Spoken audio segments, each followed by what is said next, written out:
It's the Batman versus Captain Cold and a giant shark. Comics are weird. Hello everybody, my name's James and this is DC Worlds Collide. This is the first of our new soft launch features. We're going to be covering stuff that's not actually out yet. This is currently in beta. I downloaded a Testflight and you might still be able to download the Testflight as well. The closed beta is open, until about January the 19th, and only if you're in a few countries, I should say. So let me list a few things here. Indonesia, Philippines, Thailand, Singapore, and other places.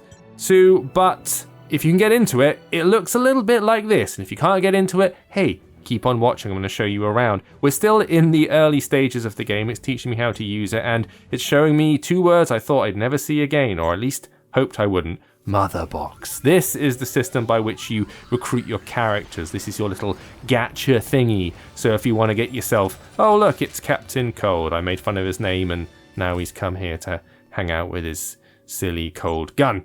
Good stuff. My initial impressions of this, it's got that classic hero battler up to about 5 people versus 5, which is unusual. Usually they do kind of a 3v3 in these games, so they're upping the number of fighters per side, and the rest of it is familiar in a certain regard. So you can make this as interactive or as uninteractive as you want. You can either set it to auto fight, and not only will the standard attacks take place automatically, but those superpowered hero attacks will play out too, or you have the chance to, hello, a new area, activate the attacks independently. But as with a lot of these games, the idea is the setup. You're supposed to put a lot of time and focus into making sure that your characters are prepared, appropriately leveled up. I'm going to chuck a little bit more level into Batgirl there. Here's Batman. So I can use the coins I earn to increase their attack powers and their health. If you go down here, they have this max level indicator and the ability to rank up, which requires you collecting fragments, which we don't have yet. Got some skill stuff here, and then this system which is all about tactical resonance, i.e. if you put this fighter with this fighter and with this fighter, you can kind of see, look, if I pair Batman with Superman over here, you can see I can get some perks for putting them in the same team. So that's a strategic element you have to worry about. Make sure that you're putting the right characters with the other characters. Then you're dealing with the color system. So where I'm tapping up here, you can see she's an agility character, which is green. Agility beats intellect, intellect beats strength, and strength beats agility. So you've got that rock, paper, scissors thing going on. This is all, I would say, fairly common stuff. The difference for me so far has been, A, the number of characters on screen at any one time. So you wind up with like 10 characters on screen like this. The ability to move them around accordingly. So Shark's up front, he's my tank. If I want to like inspect these characters and say maybe I can move Shark to here or Batman to here, or even pull him to the back if I want to protect him. And you have to do that stuff because characters will automatically fight in a straight line. They will generally attack the character directly in front of them. So you need to take a look at their colors, look at their strengths and weaknesses, and move people around accordingly. Oh, hello, cancel. So it's saying I can deploy more characters.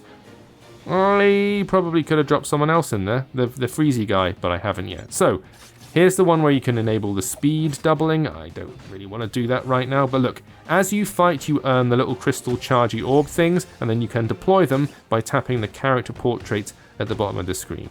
You get these in-game animations, which are far better. They'll do these extended animations, like the one you saw, I think you saw one for Batman maybe. And it's like a cutaway to a cutscene, which is very nicely done. And let's be clear, all of the presentation in this is top drawer. It's really impressive looking stuff. However, it cuts away to like a pre-recorded cutscene that's often in like a different environment and city, and it doesn't work. Like, it's a bit weird. So I sort of disable that, or you can choose to only play it once a day. Like in Final Fantasy, you know, when you summon the gods, you do the big summon. Sometimes those animations are quite long. You don't necessarily want to watch them every single time. So there is that. Let's an ultimate menu. Slide characters to modify the order in which they cast their ultimates in auto battle. Oh, okay, so you can go in here and move them around if you want to. It doesn't make a difference to me because I don't auto battle people. I battle with my fingers. What I should have done is add Mr. Freeze or Captain Cold or whatever his stupid name is to the mix. So the choice becomes here choosing whose powers to use and when, and that's all around which characters you want to take out first, which enemies are proving most difficult. In a previous fight, if you're fighting Black Canary, I think she heals or screams, I forget which, but there are characters who are like healers who you want to take out first. Some characters are tanks, so obviously you need to batter their defenses down before you can get to the people behind them. Familiar, combat RPG business. Let's carry on with the training and see how far we can go. This game is of course in beta, so it's not like finished to the point where I've got a couple of placeholder text lines appear, which made me laugh. But I don't know if it was intentionally funny or not. Here we go, let's bring in the cold dude. We've got all 5. Now, let's have a look here. Deploying characters with specific traits together grants lots of attributes. That's right, so it tells you if you deploy 2 characters with the same trait, 2 characters with another, and 1 with a third, everybody gets a bonus. It's got 2 reds, 2 blues, and a green. That's good to know. Now, red, I forget which way around this goes. Show me the thing. Agility beats intellect, and intellect beats red. So intellect, we've got Catwoman, should probably be over here. Ideally. Oh, wait, Batman. Alright, fine, never mind. I was going to put Catwoman up here because the green beats the blue, right? Am I doing this right? No, the green beats the blue. I'm doing the right thing here. So, and then if we want the red one in the middle, so Sharky Boy. Actually, let's get Batman over here. You can take that dude in the middle. Yes, go. There. That is tactically the best place to put them for their attacks to do the most damage. And like I say, I can hit the automatic button, but I am not going to do that.